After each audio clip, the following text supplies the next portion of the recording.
سلام، من مایا هستم. خیلی خوشحالم که از این دریچه باهاتون در ارتباطم. شاید نتونیم با مستقیما همدیگه رو ببینیم، ولی میتونیم این تو با همدیگه در ارتباط باشیم. در دنیای تکنولوژی ما باید روز به روز خودمون رو آپدیت کنیم و پیشرفت کنیم. و به اعتقاد من در دنیای مدرن و عصر تکنولوژی فضای آموزش باید برای همه رایگان باشه. و شما برای آموزش نیازی نیستش که پولی هزینه کنید.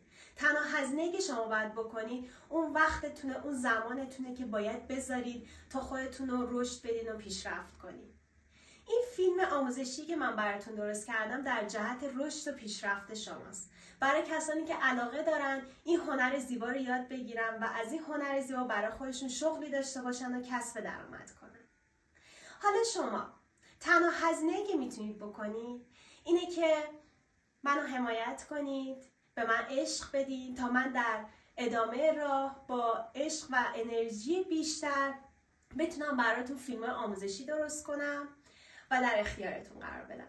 شما با سابسکرایب کردن، لایک کردن و شیر کردن و حالا هر کار دیگه‌ای که از دستتون برمیاد منو به دیگران معرفی کنید تا بقیه هم بتونن با من آشنا بشن. قبل از شروع آموزش دردلاک بهتون بگم که دردلاک سبک‌های مختلفی داره و ما در ابتدای راه میخوایم آموزش دردلاک آفریقایی رو با هم دیگه بریم جلو. آماده ای؟ بریم. خب دوستان، ابزاری که لازمه برای زدن دردلاک یه شونه دنبالی که برای پوش دادن که من پلاستیکیشو دارم، میتونید با فلزی هم انجام بدین، فرقی نمیکنه. قیچی و قلاب ریز، قلاب من شمارش 1206. یک بسته مو، حالا میتونید روی کله ماکن هم تمرین کنید، فرقی نمیکنه. خب دوستای عزیزم، یه تیکه از موهاتون رو بر میدارین. حالا حجمش بستگی داره که بخواین قطر دردلاکتون چقدر باشه. به یه جای مناسب گیرش میدین. از بغل مو یه تیکه خیلی کوچیک بر میدارین، یه گره اکستنشن میزنین. بخاطر اینکه میخوایم این قسمت بالای نصب دردلاکمون که نصب میکنیم تمیز باشه، هم کوچیکتر باشه که موقع نصب چهره قشنگتری داشته باشه. سعی کنین مویی هم که انتخاب میکنید برای دردلاک پوشدار باشه، زیاد موهای لختی رو استفاده نکنید. خب شروع میکنیم، از قسمت بالا پوش میدیم تا پایین ادامه میدیم. دوباره این کار رو تکرار میکنیم. باید به اندازه‌ای پوش بخوره که این فضای خالی، میبینی این فضای خالی همش پر بشه. از همه طرف پوش میدیم.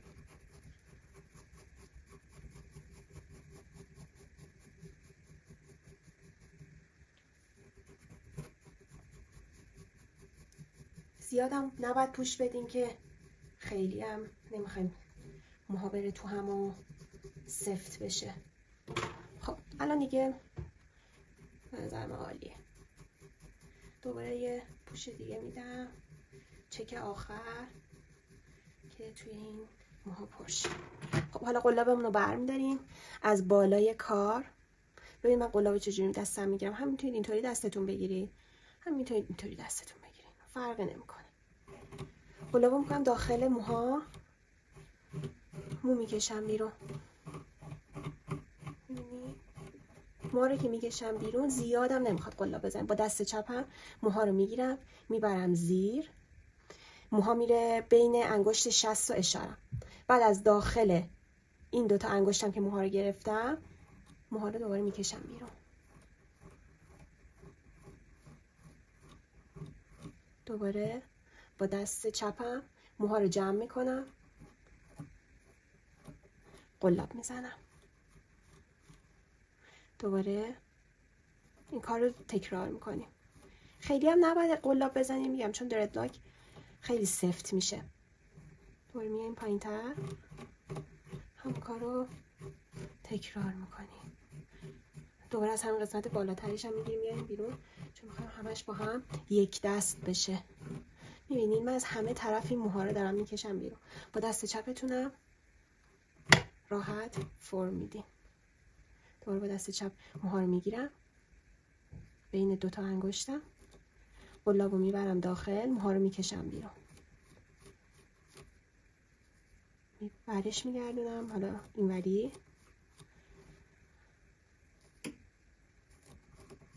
خب بعد با کف دستتون رولینگش میکنید. خب دوباره این یه تیکه رو خواهی دیگه جا داشت که توش بدم. دوستان این کار رو همینطوری ادامهش میدین. فقط مراقب باشید که نوک قلاب خیلی تیزه نره توی دستتون، اصلا عجله نداشته باشین، چون یه دفعه میبینیم مثلا برای مشتری شما باید از این کار مثلا 50 تا 60 تا شاخه درست کنید. فرصت بدین به خودتون، این کار رو توی 3-4 روز انجام بدین. هرچی با حوصله تر این کار رو انجام بدین دردلاک های قشنگ تری میتونید داشته باشین. خب دوباره با کف دستم رولینگش میکنم. ببینید خب حالا نمونه‌های آماده شده شو اینجا هم دارم. ببینید اینه کار، اینم سر کار که بهتون گفتم. خب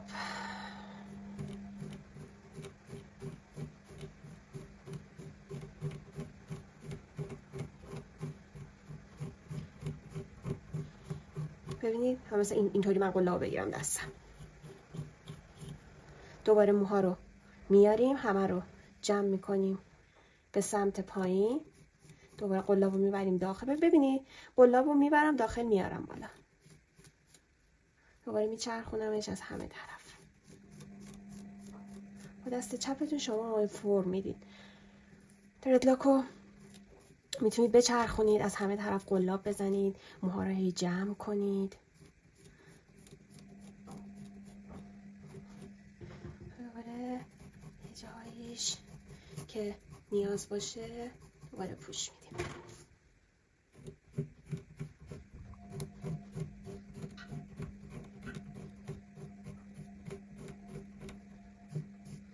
از همه طرف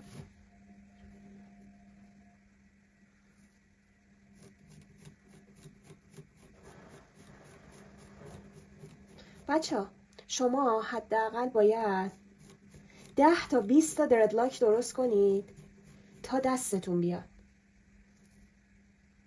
باید تمرین کنید، استمرار داشته باشید. بعد از اینکه یه تعداد زیادی دردلاک درست کردین دیگه دستتون میاد باید چیکار کنید. این قسمت رولینگش خیلی خوبه.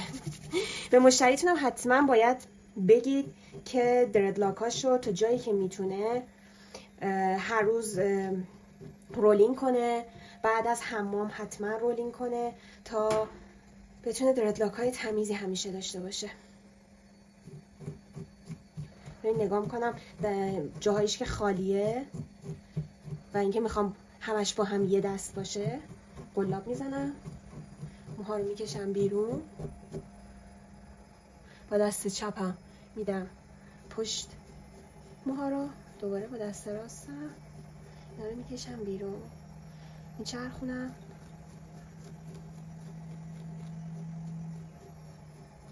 خب دوباره با کف دستم رولینگش میکنم. تموم شد. اینم دردلاک ما.